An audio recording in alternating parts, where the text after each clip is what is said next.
Pada video pembelajaran kali ini kita masih membahas mengenai energi, yaitu bab 2 ya.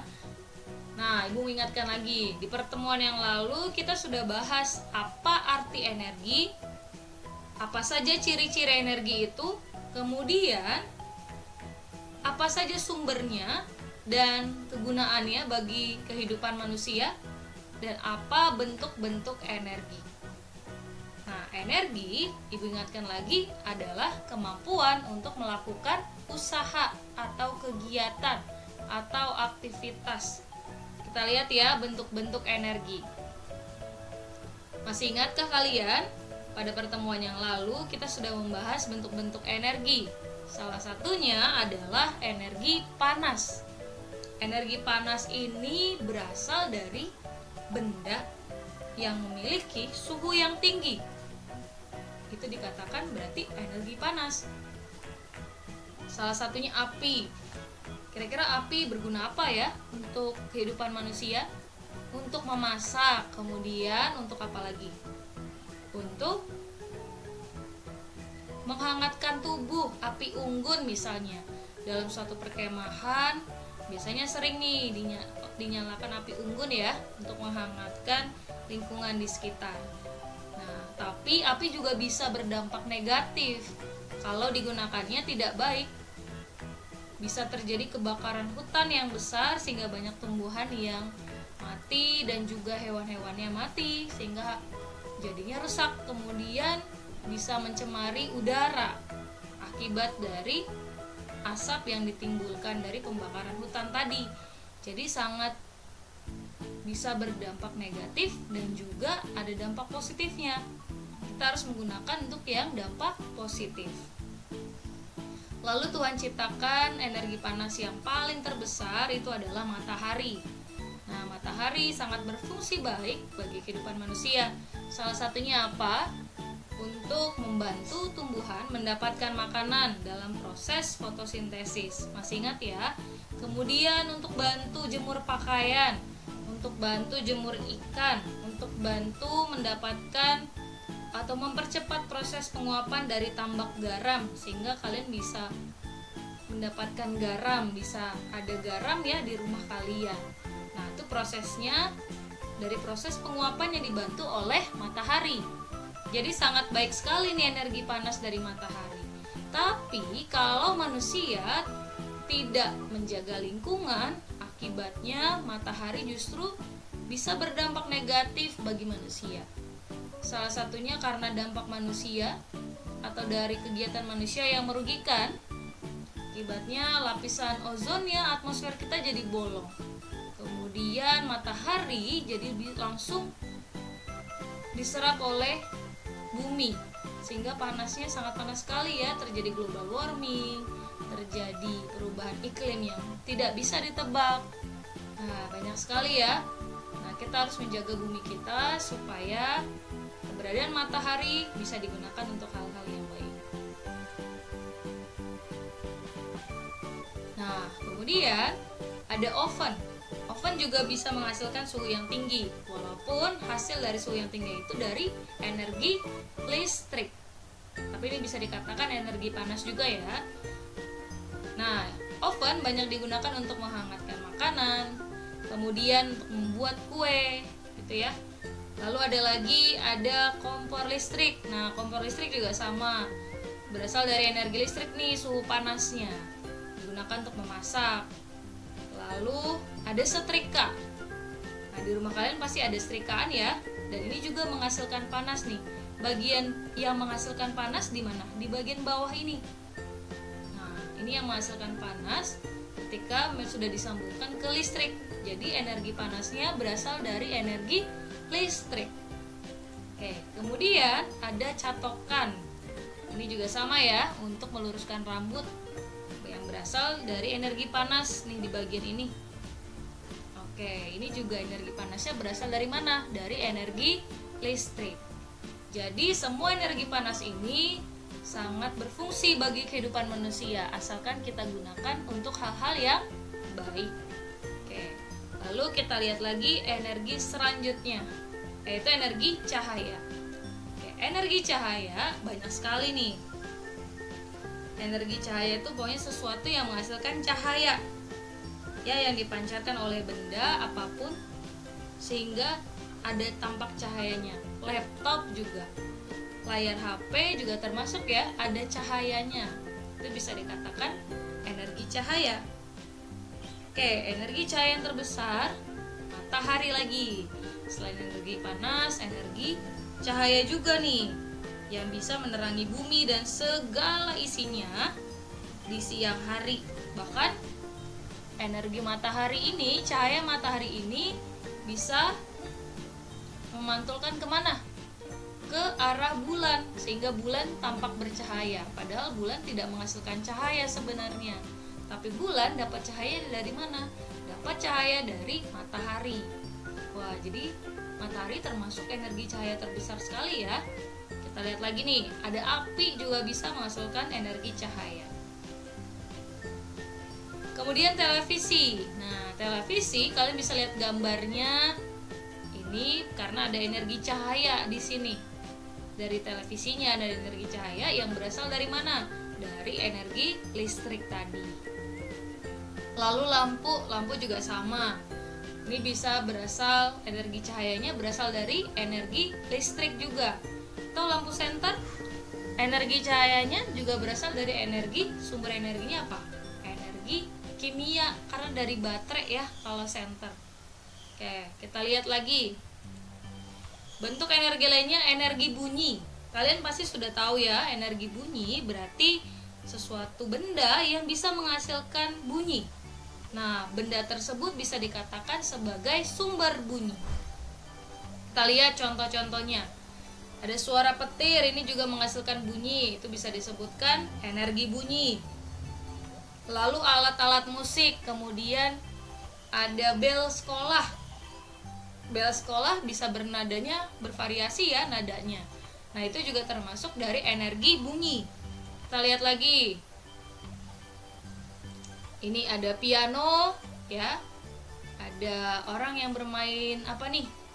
Biola. Kalau piano bisa menghasilkan bunyi, alat musik ini karena dimainkannya, cara memainkannya gimana? Dengan cara ditekan. Kemudian kalau biola dimainkannya dengan cara digesek seperti ini, sehingga bisa menghasilkan bunyi. Kita lihat lagi, drum. Drum berarti cara memainkannya dengan diapakan? Dengan dipukul, sehingga menghasilkan energi bunyi. Lalu gitar, cara memainkannya gimana?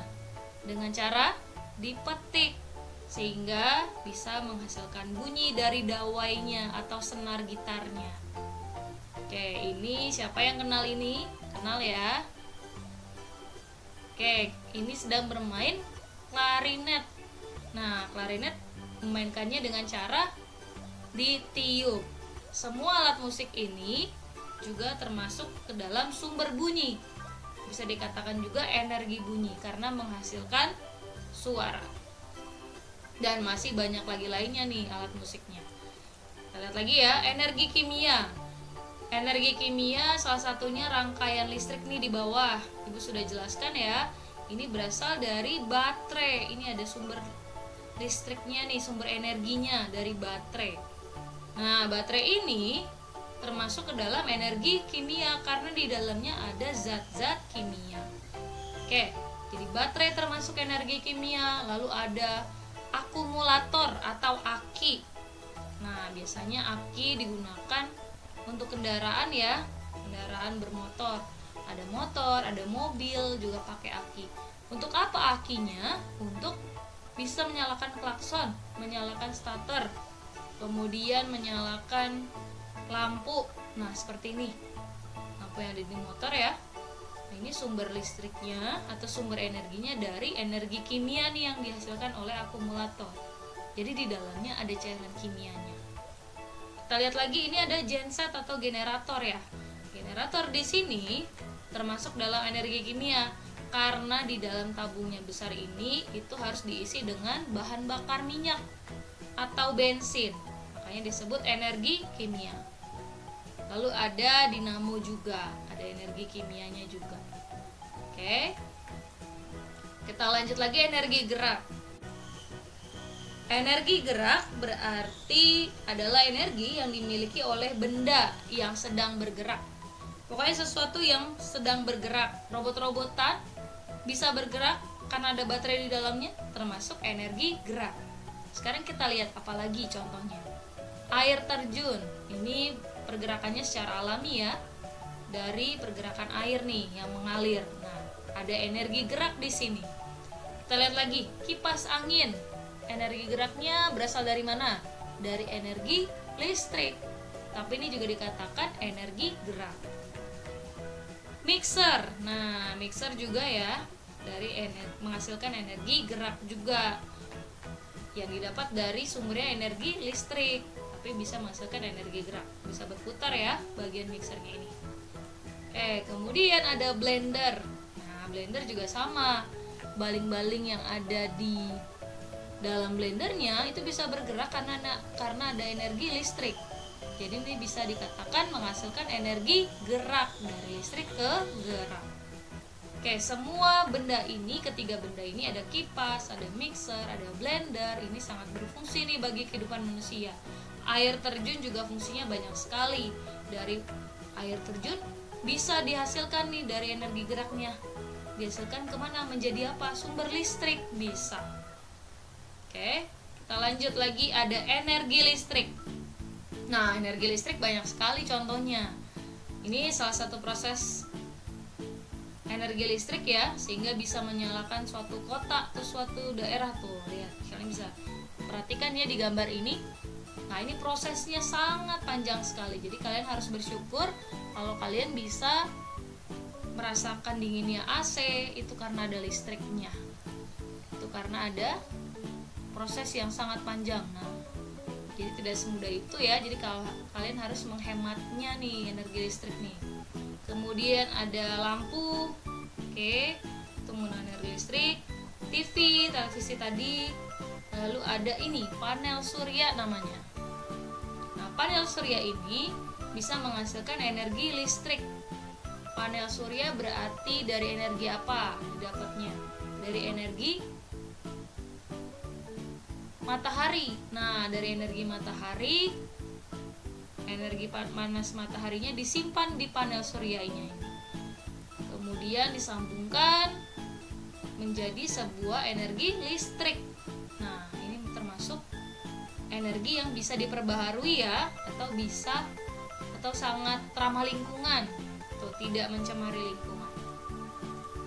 Kita lihat ya bagaimana sih caranya menghemat energi supaya kita bisa tetap merasakan atau menggunakan energi apapun ya. Kita lihat, sebelum kita tahu dulu cara menghemat energi, kita harus mengetahui apa sih sumber-sumber energi, kelompoknya atau apa saja. Jadi sumber energi itu dibagi jadi dua kelompok. Yang kelompok pertama itu adalah energi yang dapat diperbaharui. Diperbaharui itu artinya adalah bisa didaur ulang atau bisa diadakan kembali. Kalau misalnya habis, itu bisa ada lagi gitu. Kalau ada lagi, kelompok yang kedua itu adalah energi yang tidak dapat diperbaharui. Kalau tidak dapat diperbaharui, setelah sudah dipakai terus kemudian habis, tidak bisa ada lagi. Kira-kira apa ya contohnya yang dapat diperbaharui dan tidak dapat diperbaharui? Kalau yang dapat diperbaharui, kita lihat dapat diperbaharui. Jadi ketika habis itu bisa didaur ulang lagi, diadakan lagi. Jadi sumbernya tidak akan habis gitu ya. Sumber energi tidak akan habis. Yang pertama adalah makanan. Nah, makanan ini bisa dapat diperbaharui. Gimana coba? Maksudnya adalah seperti ini ya. Kalau buah-buah dan sayur ini kan sumber energi bagi tubuh kita. Kalau misalnya kalian makan sayurnya terus habis, sudah ditanam sama petani, bisa tidak ditanam lagi? Bisa. Kemudian kita bisa menikmati lagi? Bisa. Itu artinya bisa diperbaharui. Ketika sudah habis, kita bisa buat lagi. Kemudian ada dapat diperbaharui matahari. Matahari selalu ada ya, ini dapat diperbaharui, tidak akan habis, tidak pernah habis, itu dapat diperbaharui. Lalu ada air. Air juga sama, dapat diperbaharui, tidak akan habis. Ada sebuah siklus pada air sehingga air tidak akan habis. Oke, siklus airnya itu akan kalian pelajari di kelas 5. Kita lihat lagi. Kemudian ada yang namanya angin. Nah, angin juga dapat diperbaharui ya. Jadi tidak dapat habis seperti itu. Oke, jadi yang dapat diperbaharui atau tidak akan habis apa? Makanan, matahari, air, kemudian angin. Ini adalah sumber energi yang bisa dimanfaatkan terus-menerus. Nah, oke, kalau yang air kita harus menjaganya ya. Tadi matahari juga sama. Kita lihat lagi, yang tidak dapat diperbaharui atau yang akan habis hanya sekali pakai.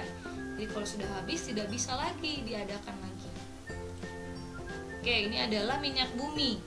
Kalian bisa lihat proses pengambilan minyak buminya.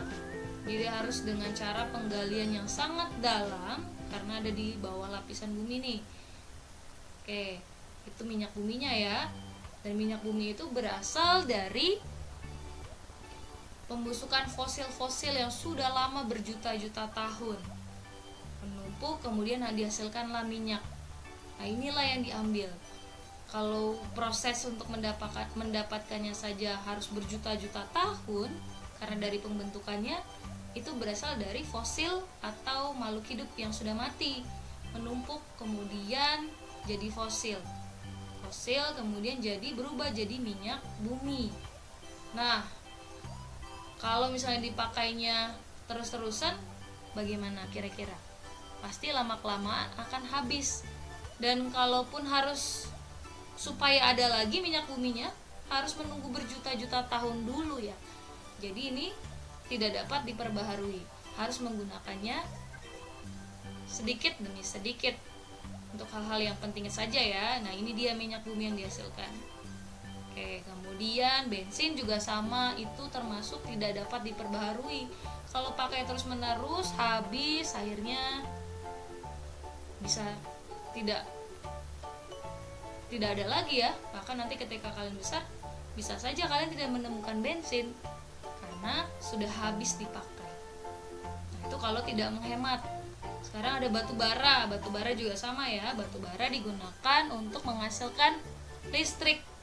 Nah, jadi kalau batu baranya akan habis terus, karena batu bara harus melalui proses penambangan ya, penggalian yang cukup dalam di bawah lapisan bumi juga. Jadi kalau diambil terus, lama-kelamaan akan habis, dan akhirnya kalau sudah habis berarti kita tidak bisa menikmati listrik yang sekarang kita rasakan. Nah, jadi harus pakai sumber energi yang mana? Yang dapat diperbaharui tadi. Kemudian ini ada gas alam. Kalian bisa perhatikan ya, gas alam ini bisa menghasilkan listrik juga yang besar. Tapi gas alam juga menghasilkan dampak yang buruk bagi lingkungan. Asapnya bisa merusak udara yang kita hirup. Dia kemudian pencemarannya juga selain udara, pencemaran tanah, air juga termasuk di dalamnya kayak dari gas alam ini. Kayak ini juga termasuk tidak dapat diperbaharui. Kalau sudah habis dipakai, tidak bisa akan didaur ulang lagi, tidak bisa akan ada lagi sumber dayanya. Nah, kita lihat ya bagaimana caranya menghemat energi. Kita lihat dulu. Cara menghemat energi, mematikan lampu dan peralatan elektronik jika tidak digunakan. Kalau HP-nya penuh, kemudian sudah selesai dicas, berarti jangan bermain HP, jangan main games di HP ketika saat dicas. Itu karena akan boros ya energi listrik yang dipakai. Paling tidak biarkan dulu, kemudian langsung mainkan lagi atau menggunakan lagi HP-nya kalau sudah selesai dicas. Kemudian matikan lampu, kalau lampu kamar tidak diperlukan lagi dimatikan. Semua peralatan elektronik juga seperti itu ya, harus berhemat. Nah, kemudian menggunakan kendaraan yang hemat bahan bakar. Ada ya kendaraan yang hemat bahan bakar. Nah, kalian harus pakai kendaraan yang hemat bahan bakar. Oke, mematikan keran air apabila selesai digunakan. Jadi kalau sudah penuh dimatikan. dan lebih hemat lagi kalau pakai penampung air. Kemudian menggunakan lampu hemat listrik. Ini yang jumlah wattnya atau tegangan listriknya lebih rendah. Kemudian air yang bekas cucian beras itu bisa digunakan untuk menyiram bunga. Lalu kalau air bekas cucian baju bisa tidak? Tidak bisa ya, hanya air bekas cucian beras. Karena dari beras itu banyak sekali unsur-unsur hara yang bisa digunakan untuk pertumbuhan tanaman. Kalau yang air bekas cucian baju itu sangat mengandung zat kimia yang bersifat racun bagi tumbuhan, jadi tidak bisa digunakan. Paling tidak dari air bekas cucian beras ini tidak terbuang percuma, tapi bisa digunakan untuk hal yang lain, untuk menghemat air dan juga menghemat energi. Oke ya, itu dia cara menghemat energi. Kita akan masuk ke dalam sesi 2. Ya, terima kasih.